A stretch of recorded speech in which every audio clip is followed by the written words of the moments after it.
Okay, this is my first attempt at doing a little instructional video, a little demonstration video really, regarding Mentor Graphics and the Strokes mouse interface.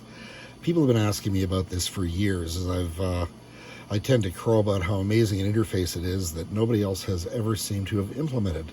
So here we go. Now I'm down in the corner of a schematic sheet that I drew a while back, and okay, let's see what this whole sheet looks like. Well, you don't have to do a lot of zooming and panning around. There's a single stroke, lower right to upper left, like this, that will zoom to sheet scale. We can pan just with a double click of the center button of the mouse, and then zoom back down in, upper right to lower left stroke. So these are what are called strokes. They take place within an imaginary 3x3 box, and they tend to be mnemonic. So now if you want to, if you need a reference to the strokes, and I frequently do because I'm stupid and I have a poor memory, you draw a, wait for it, a question mark. And here comes the quick help on strokes, which is going to show me the common commands. So copy resembles a C. We got the various zooms, as I just showed you. Move is down here in the lower left corner, up and down and to the right. It's more a truncated N than it is a truncated M, but you get the idea. Here's a delete for a D for delete, and because unselect after you've selected a bunch of items on the screen is a U, so they made it inverted U, the undo. And setting up the select filter, which is very important, you're doing that all the time, across to the left and down. And to dismiss a, let's see, do they actually have the stroke for dismissing a window here? No, I don't see it. I'll show you in a moment. Down here you see the stroke recognition grid. So any of these strokes can be described in terms of this grid. So the move, for example, 7, 4, 1, 5, 9. So up and down to the right. As I was saying, to dismiss a window that you've popped up, stroke to the right. Now, let's say I want to, let's take a look at our select filter. Over to the left and down.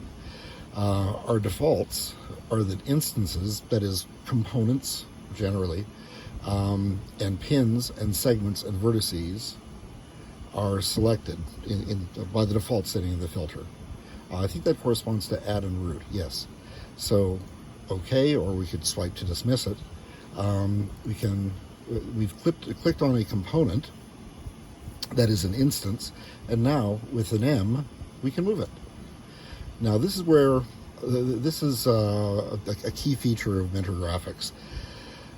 When you route a circuit, you have created a connection. You've created a net every time you join a wire to a pin to another pin. And thus, when you move a component, the wires connecting to that component are going to rubber band behind it so you don't lose your net connections. And the reason I've gone off on a big tear about KiCad is KiCad doesn't know how to do this. KiCad is stupid, and it's unbelievable they would have implemented such a piece of crap that it doesn't understand the notion of nets as you're routing, because you are creating a database. All right, let's do an undo on that. Now, let's say I want to move, and let's unselect now that transistor. We can grab a whole section in accordance with our select filter of the circuit. It's grabbed for us vertices, instances, and I think because vertices and lines are related, I think that's why it grabbed the lines as well. In any case, if we move this now, it's going to be a little bit chaotic because the lines connecting the portion we want to move to the stationary portion are selected. But let's move it and see what happens. Here's our M, and we're going to put it down here. See, when I say chaotic, that's what it did. Dragged along from those corners. So there's another way to do that, really, to keep it a little bit cleaner. Let's undo that. So we're going to unselect those connecting traces, make sure and get everything but the traces, the lines that connect to the parts of the circuit we don't want to move. Move it, And here we are. Once again, you see it's been rubber banded. And we can move it back again. Or just undo all that business altogether. And there's a bit of an undo buffer, they'll remember that stuff.